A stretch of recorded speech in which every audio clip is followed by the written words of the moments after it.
Hi, I'm Dr. Emily Bennett, naturopathic doctor. Welcome to my channel. I'm here with some more habit content for you today. Today I want to talk about how we can implement new habits. Like I said in my other habit video, I am super into this stuff. I am on like a major deep dive into all the research out there around habits. And there's so much good stuff. There's so many good books right now. There's so much interesting work being done around habits. So there's so much to read. There's so much to get through, and I'm just finding it so much fun. The reason I'm so into habits is because in my practice, I tend to work with people who have chronic health conditions. And often these chronic health conditions, at some point down the line, the things that really need to be done are changes to lifestyle, changes that will support the resolution of your symptoms and the long-term maintenance of health regardless of the chronic health condition. So in my practice, I work a lot with something called PCOS and PMDD, and these are two things that do really well with lifestyle changes at one point or another.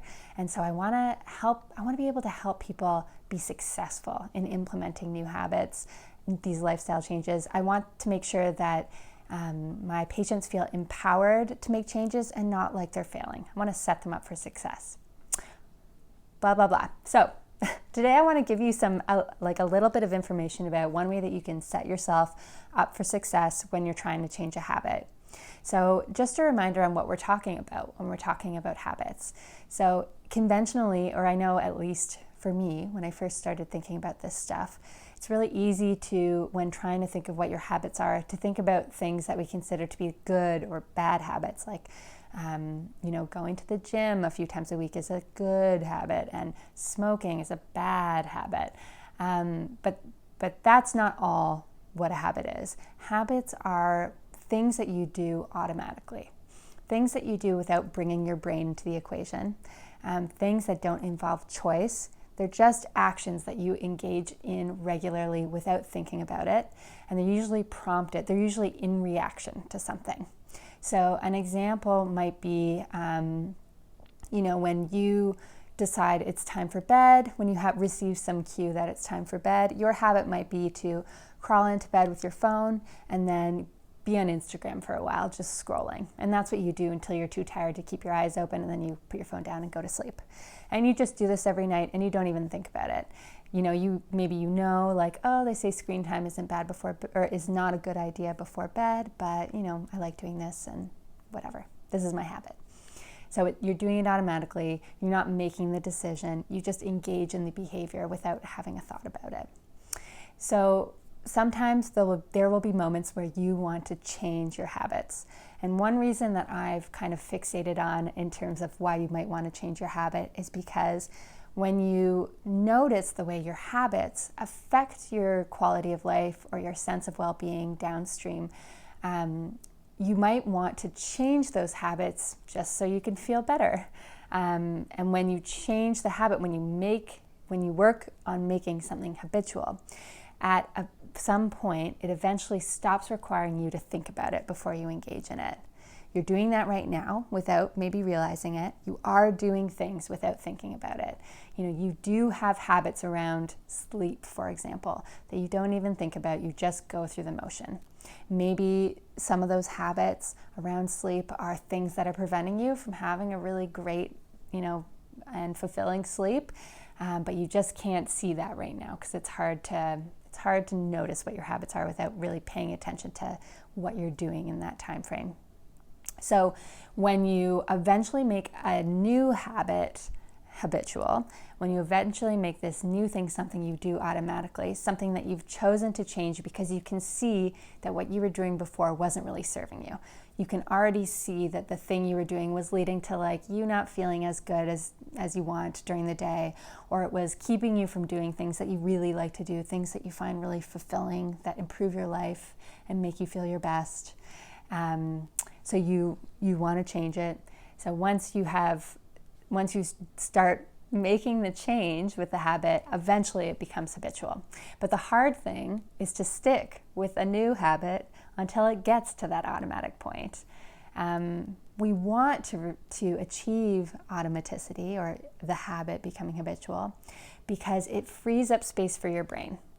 In those initial weeks or months of trying to do the new thing, you have to remember every day to do the thing. You have to, stop yourself from bringing your phone to bed and staying on it for a few hours before falling asleep, and instead plug your phone in the kitchen and read a novel instead. And you have to remind yourself every night to do it, because it is not a habit yet. And that is the hard part. That's the part that feels like it requires a lot of willpower. It requires a lot of self-control. And it's not easy. When we are tired, then our ability to engage self-control or willpower is super diminished. And that's because it takes your brain being on board. It takes your brain, or executive control is a term that is often used to describe this. It takes executive control, or your brain making a decision to do or not do something in order to make it happen. So once it becomes habitual, then the brain has checked out. You don't need that anymore. You don't need to decide to read a novel before bed. It's just what you do now. You would never bring your phone into bed, because you always plug your phone in the kitchen, and then you read a novel before bed. So what I want to tell you is how you can make it a little bit easier.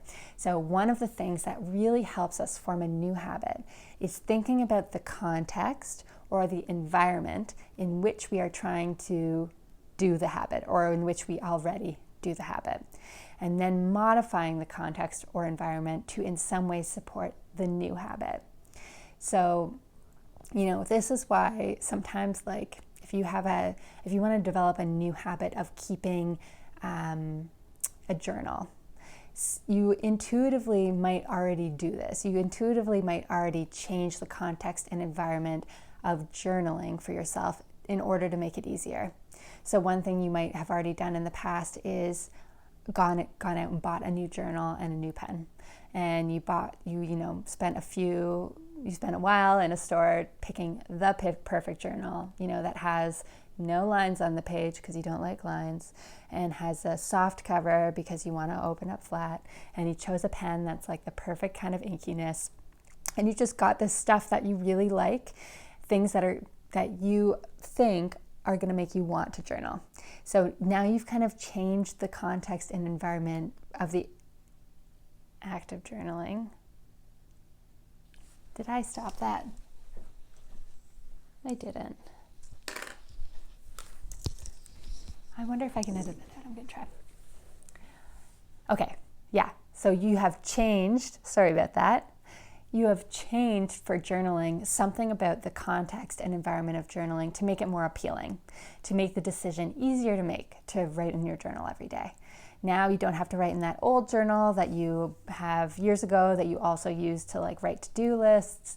You don't have to use your kid's pencil crayon to write in your journal. You've got a dedicated new journal and pen that you love, and you're going to write in it.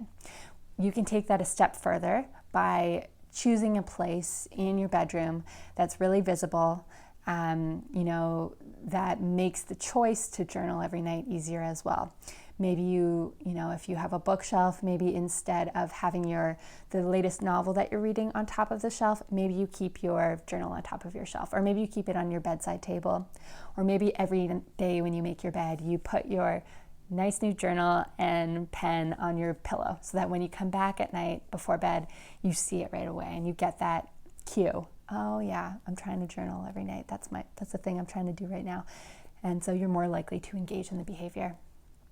There's a way that you can modify the context or environment of any habit that you want to make habitual. It's always possible. And I think it's fun because I think it can be fun because you're thinking about what possibly could help me make this more successful. It still takes a long time to make something habitual. The other piece about context is that if you start trying to do the thing, if you have done something to change the context to support your new habit, and then you write in your journal for 3 nights in a row, and then the next 3 nights you forget and you don't do it. And maybe it's because you've stopped making your bed in the morning, so you don't put your journal on your pillow or whatever it is. That cue is not really working for you because it also required you to engage in this other new habit that you didn't have, which is making your bed every morning.